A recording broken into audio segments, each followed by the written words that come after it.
City India news Telugu. Welcome to city India news. AV Ranganath కాదు కదా ఎవడు నన్నించలేడు. GHMC enforcement vigilance and disaster management commissioner AV రంగనాథ్కు కొత్తగా వచ్చిన పదవి ఇష్టలేనట్టుంది. అందుకే నాపైన కేసు పెట్టాడు. అధికారులు వస్తూ ఉంటారు, పోతూ ఉంటారు. కానీ నేను లోకల్, నన్ను ఎవడు ఏం చేయలేడు. నందగిరి హిల్స్ కూడా లేఅవుట్లో ప్రజలకు ఇబ్బంది కలుగుతుందని నేను అక్కడికి వెళ్ళాను. హైదరాబాద్ నగరం కాస్మోపాలిటన్ సిటీ, అన్ని వర్గాల ప్రజలకు సౌకర్యాలు, సమస్యలు నెరవేర్చడం ప్రజాప్రతినిధిగా నా బాధ్యత.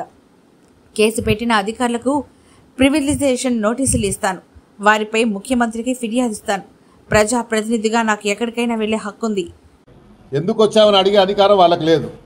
పోయినప్పుడు నేనేమన్నా చేసి నేను ప్రోత్సహించి నేను వాళ్ళని ప్రొవోకేట్ చేస్తే తప్పకుండా నా మీద నేను వార్నింగ్ ఇచ్చి వచ్చాను. బస్తీ వాళ్ళకి మీరు పొరపాటున కూడా చేయి పెట్టొద్దు, వాళ్ళకి అధికారం లేదు, మనం చెప్తాము, ఎక్కడ చెప్పాలో అక్కడ చెప్తామని చెప్పాను. రైట్ ఫోరంలో చెప్తానని చెప్పాను. ఆపిచ్చి నేనే వచ్చాను. ఇన్స్పెక్టర్ కూడా విట్నెస్ రికార్డు కూడా చేశారు. వాళ్ళు కూడా అవన్నీ తెలుసుకోకుండా సోమోటో కింద కేసు పెట్టారు.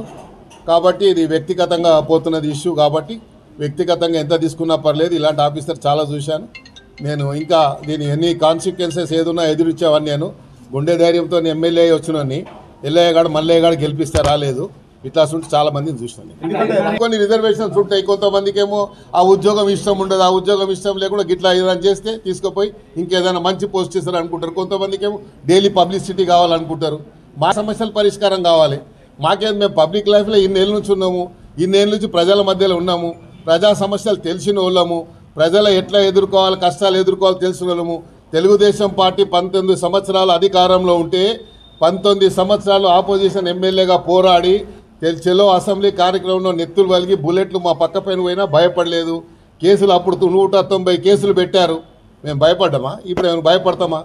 ఇవన్నీ భయపడేటోళ్ళం కాదు. ఇది అనవసరంగా దీనికి రాజకీయానికి తెరలేపుతున్నారు. కాబట్టి ఎందుకంటే మళ్ళీ అనవసరంగా వేరే ఇప్పుడు గుడిసెలు తీసేస్తే వేరే పార్టీలు ఊకుంటారా? ఇప్పుడు మేము జీహెచ్ఎంసీ ఎలక్షన్ పోతున్నాము.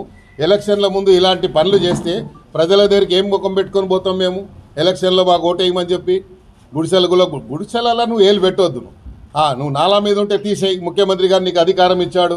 ఎవరైనా ప్రభుత్వ స్థలం మీద కబ్జా ఉంటే నీకు కంప్లైంట్ వస్తే తీసేయి, నీకు అధికారం ఇచ్చాడు. లేదా ఇట్లా పార్కులలో కబ్జా చేస్తే తీసేయి, నీకు అధికారం ఇచ్చారు. కానీ గుడిసెలు ఉండొద్దు, ఈడ అంటరానోళ్ళు ఉండొద్దు, ఈడ ఎస్టీలు ఉండొద్దు, ఎస్సీలు ఉండదు, మాలలు ఉండొద్దు, మాదిగలు ఉండొద్దు అని చెప్పడానికి మీరెవరు? కాబట్టి ఇది ఎస్టీల బస్తీ, ఎస్టీల గురించి కేటాయించిన బస్తీ.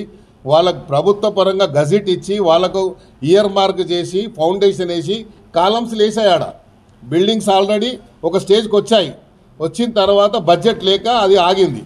బడ్జెట్ లేక ఆగింది కాబట్టి బడ్జెట్ వస్తుంది. రేపు ముఖ్యమంత్రి గారు వచ్చిన తర్వాత బడ్జెట్ ఇచ్చి వాళ్ళకి దారి లేకుండా చేస్తున్నాం. మా ఆవేదన ఏంది, వాళ్ళకి దారి లేకుండా చేస్తున్నాం. పార్కు ఒకటి తీసుకోవాలి వద్దంటలేండి. నేనే కట్టిస్తా అని చెప్పిన, నా బడ్జెట్ ఇస్తా అని చెప్పాను. ప్రైవేట్ వాళ్ళతో ఎందుకు కట్టిస్తున్నారు? ప్రైవేట్ వాళ్ళు వాళ్ళ సొంత ఆస్తి లేక కూర్చొని కట్టిస్తున్నారు. వాళ్ళని ఎవరు ప్రోత్సహిస్తున్నారు? డిపార్ట్మెంట్తో చేయించండి. డిపార్ట్మెంట్తో చేయిస్తే నేను కూడా కూర్చుంటాడు పోయి. ప్రైవేట్ వాడు ఎట్లా కూర్చొని కట్టిస్తాడు? వానికి ఏం అధికారం?